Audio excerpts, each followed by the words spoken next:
ኦሪት ዘሌዋውያን ምዕራፍ 12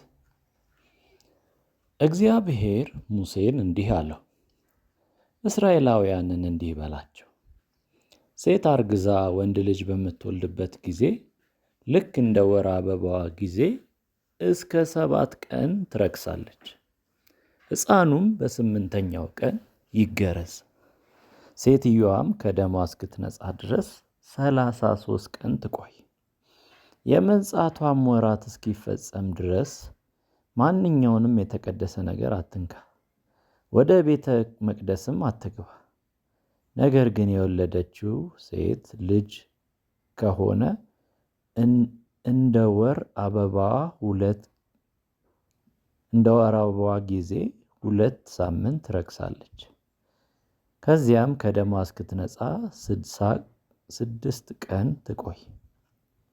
ሴትዮዋ ወንድ ወይም ሴት ልጇን ወልዳ የመንጻቷ ጊዜ ሲፈጸም ለሚቃጠል መሥዋዕት የ1 ዓመት ጠቦት፣ ለኃጢአት መሥዋዕት 1 የዋኖስ ጫጩት ወይንም 1 ርግብ ወደ መገናኛው ድንኳን ደጃፍ ወስዳ ካህኑ ዘንድ ታቅርብ።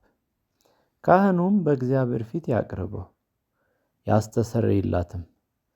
ሴትዮዋም ከደሟ ፈሳሽ ትነጻለች። ሴትዮዋ ወንድ ወይም ሴት ብትወልድ ሕጉ ይኸው ነው።